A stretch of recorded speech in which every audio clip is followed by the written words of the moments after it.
নমস্কার বন্ধুরা, আমি শুভদীপ তোমাদের স্বাগত জানাই আমার ইউটিউব চ্যানেল জ্ঞান মার্গে। এই ভিডিওতে আমরা রায় ও মার্টিন প্রশ্নবিচিত্রা 2025 থেকে পঞ্চম শ্রেণীর পরিবেশ বিষয়ের প্রথম পর্যায়ক্রমিক মূল্যায়নের প্রথম বিদ্যালয় অর্থাৎ Sargachhi Ramakrishna Mission High School প্রদত্ত প্রশ্নপত্রটি নিয়ে আলোচনা করব। দেখো, একের বলেছে সম্পূর্ণ বাক্যে উত্তর দাও। একের এক বলেছে অস্থিসন্ধি কাকে বলে? উত্তর হবে হাড়ের জোড়গুলিকে অস্থিসন্ধি বলে। একের দুই, আমাদের হাতের 5টি আঙুলে মোট কয়টি হাড় আছে? উত্তর হবে 14টি। একের তিন, মাটির একটি সজীব উপাদানের নাম লেখো। উত্তর হবে কেঁচো। একের চার, পশ্চিমবঙ্গের কোন জেলায় চা চাষ হয়?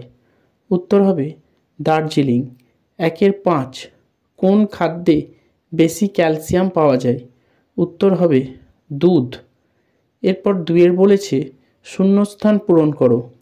দুইয়ের এক, মানবদেহের সবচেয়ে বড় অস্থির নাম ড্যাশ।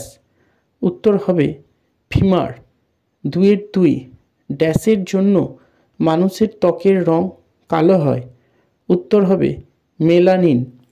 দুইয়ের তিন, দুধে ড্যাশ দিলে ছানা কেটে যায়? উত্তর হবে লেবুর রস। দুইয়ের চার, ড্যাশ যন্ত্রের সাহায্যে আমরা হৃৎপিণ্ডের স্পন্দন শুনতে পাই? উত্তর হবে স্টেথোস্কোপ। দুইয়ের পাঁচ, ডট চিকিৎসা ড্যাশ রোগের জন্য করতে হয়? উত্তর হবে যক্ষ্মা। এরপর তিনের দাগের বলেছে সঠিক উত্তরটি নিয়ে বাক্যটি সম্পন্ন করো। তিনের এক বলেছে জলে পাওয়া যায় এমন একটি মেরুদণ্ডী প্রাণীর নাম। এটা হবে অপশন গ মাছ। তিনের দুই, যে প্রাণীটিকে ধরা বেআইনি সেটি হলো? এটা হবে অপশন গ কচ্ছপ। তিনের তিন, রসিক বিল অবস্থিত? এটা হবে অপশন গ কোচবিহার।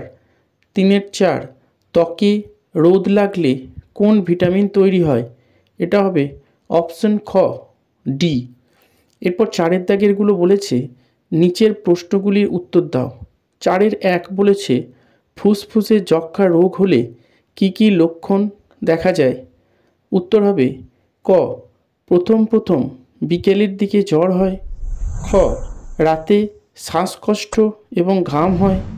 গ ঘুম থেকে ওঠার পর একটানা কফ উঠতে থাকে।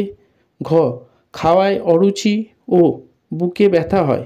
উয়া অসুখ বাড়লে কাশির সঙ্গে কাঁচা রক্ত ওঠে। চ ওজন দ্রুত কমে যায়। এরপর চারের দুই বলেছে বাড়িতে কিভাবে ORS তৈরি করবে? উত্তর হবে জলকে প্রথমে 20 মিনিট ফুটিয়ে নিয়ে ঠান্ডা করতে হবে। তারপর 1 গ্লাস সেই জল নিয়ে তাতে 1 চামচ চিনি এবং 1 চিমটে নুন যোগ করে ভালো করে গুলে নিলেই বাড়িতেই ORS বানানো যাবে। এরপর চারের তিন বলেছে চিংড়িকে কোন কোন বৈশিষ্ট্য দিয়ে মাছের থেকে আলাদা করা যায়? উত্তর হবে ক মাছের কাঁটা আছে তাই মাছ মেরুদণ্ডী, কিন্তু চিংড়ির কাঁটা নেই তাই চিংড়ি অমেরুদণ্ডী।